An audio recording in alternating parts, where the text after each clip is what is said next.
שבע סדן, ואין יותר גבעול, נכתב לזכר הוריה, הרב אלי ודינה הורוביץ, השם ייקום דמם, נהרגו לפני כ-12 שנים על ידי מחבל שפרץ לדירתם.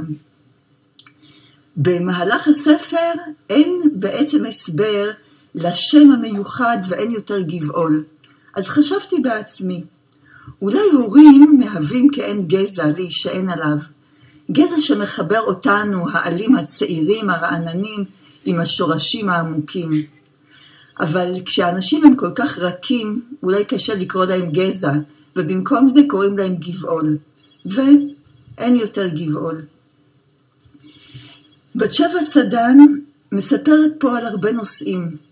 קודם כל, בכנות יוצא דופן על תהליכי האבל שלה, על הקושי הגדול, אף על פי שהיא הייתה כבר נשואה ואם כשקרה האסון, עדיין היא כל כך הייתה זקוקה להורים שלה. הורים זה משהו שלא צריכים אותו כשילדים קטנים, או כשעוד לא עצמאים כלכלית, בכל גיל, בכל שלב. בתוך הספר היא מתארת את סיפורם האישי, שגם בו יש רבדים שונים, אנשים אידיאליסטים שיוצאים אל החיים. והחיים מורכבים, יש דברים שבאו בקלות, ויש דברים שבאו בקושי, כמו לידת הילדים, הרבה הפלות. ואיך אדם מאוד אידיאליסט מתמודד עם כל החיים וכל מורכבותם. הסיפורים האלה נראה שאם סופר היה ממציא אותם, היינו חושדים בו באור עודף קיץ'. אמא שלה עלתה לארץ, חוזרת בתשובה, ואבא שלה דתל"ש. וואו, בואו נקרא משהו מעולמה של בעלת תשובה, של האמא. החיים החדשים בבית רבויים מתח, והקושי העיקרי נסוב סביב האוכל. האוכל שאמא כל כך אוהבת להכין לה. האוכל שמשמש ציר שסביבו המשפחה מתלכדת בכל ערב. המילים הבבית הרי נאמרות תמיד מעל צלחות מרק מהבילות ובין לעיסות הסטייק, והרגשות איכשהו מצליחים לעבור רק דרך חום הקפה ומתיקות עוגת השוקולד. משהו בדבק המשפחתי הזה הלך ודעך. דבי, רק נסביר, דבי היה השם הקודם של דינה, אחרי כל מיני קשיים שגם עליהם ביתה מספרת, היא עברתה לשם העברי דינה, אבל במהלך רוב הספר היא נקראת דבי. דבי התעקשה לאכול רק בכלים חד פעמיים, ונוצרה סביבה תחושה של זרות. היא אכלה בעיקר דגני בוקר עם חלב, ואפילו לא נגעה בבלינצ'ס עם הגבינה המתוקה והצימוקים שאימה כל כך טרחה להכין לכבודה. כך נחסם ערוץ הנתינה של אימא, ובמקומו נפער מרחק. כמה אנחנו כנשים מרגישות את זה, שיש לנו ערוץ נתינה גדול מאוד דרך אוכל, אנחנו לא חייבות להשתמש בו, אנחנו יכולות לתת בתחומים אחרים. לפעמים הגולם נהפך על יוצרו, במקום שהאוכל יוסיף שמחה, הוא מוסיף מתח, כמו במקרה הזה. ויש גם את הקשר שנוצר בין החוזרת בתשובה ובין הדתל"ש. כמו שאמרנו, אף סופר לא היה יכול להמציא עלילה מרתקת יותר. הדתל"ש הזה הוא הבן של הרב שדרכו חזרה דבי בתשובה. לא שהרב יכיר בינה ובין הבן שלו שעזב את הדרך, זה קרה במקרה. ביום טוב שני של גלויות, דבי עוד חגגה אותו, והמשפחה שעלתה לפניה כבר לא. ואז היא נשארה בבית, הם יצאו לטיול של חול המועד, והתכוננה ליום מאוד מאוד שקט, התכוננה בשמחה, ופתאום הגיע הבן שלהם הביתה. לא ידע שההורים לא נמצאים, ואז חלה ההיכרות ביניהם.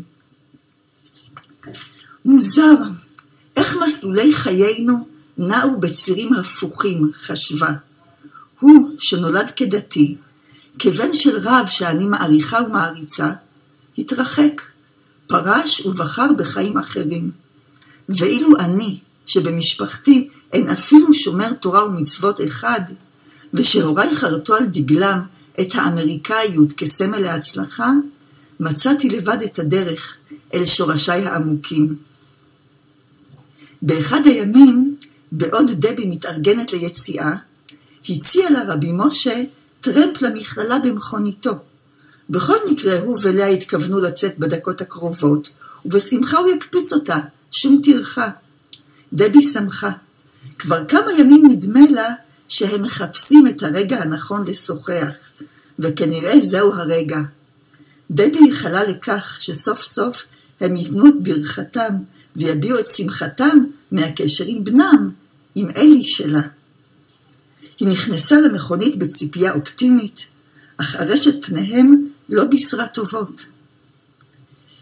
תראי דבי, פתח רבי משה בעודו נוהג ומבטו נעוץ בכביש, אנחנו מכירים אותך כבר הרבה שנים, אנחנו מלווים אותך בשנים האחרונות, שהן שנים משמעותיות ביותר עבורך, ונהנים לחזות במהפך העצום שחל בתפיסת העולם שלך.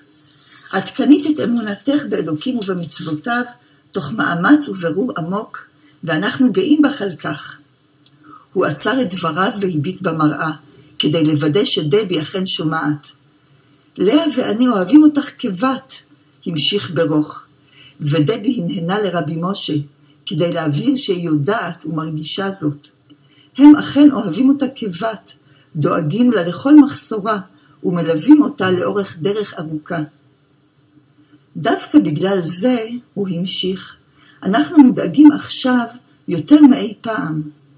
אלי הוא בננו הבכור, גם אותו אנחנו אוהבים אהבת נצח, ומזהים בו את תכונותיו היפות, ואת כישרונותיו הנעלים, ועם זאת אנחנו מכירים אותו.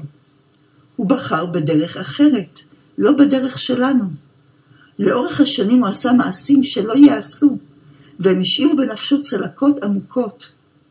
דבי, אנחנו חוששים לך, מאוד חוששים. אלי, עם כל האהבה שלנו כלפיו, איננו אדם יציב, ולך מגיע בחור יציב, ירא שמיים ובעל מידות. עם כל הרצון האמיתי שלנו שתהי בת משפחה, לא זו הדרך. עזבי את אלי, ומצאי לך אדם הראוי לך.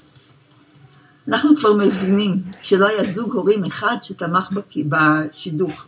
לא ההורים החילונים שנשארו באמריקה, וגם לא ההורים שהיו כל כך קרובים לדבי וכל כך רצו את טובתה, הרב והרבנית שליוו אותה בדרך התשובה שלה.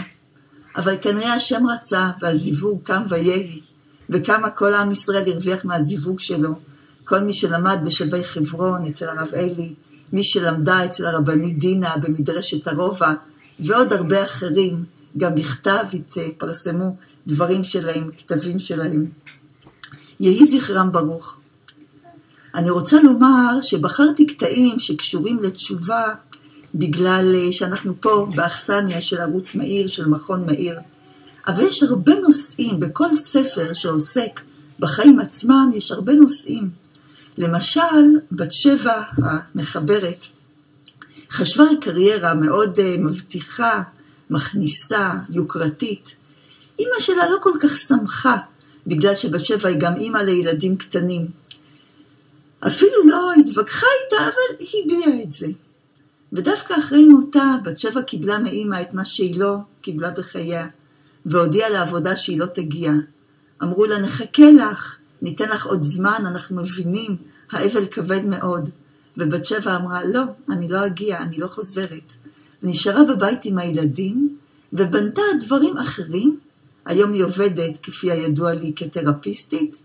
עם כל ההתמודדויות הרגשיות שהיא עברה, היא עוזרת היום לאחרים.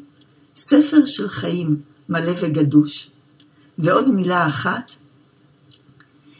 כשדבי רצתה בכל זאת שאלי, אהוב נפשה, היא הרגישה שזאת לא אהבה, כמו כל מיני אהבות קודמות שהיו לה באמריקה, בנערותה, היא כל כך הרגישה שלא ייתכן שתחושת הוודאות שלה, שהיא ואלי שייכים, ותחושת הוודאות שלה בדרך האמונה והתורה, לא ייתכן שהם יסתרו זו את זאת.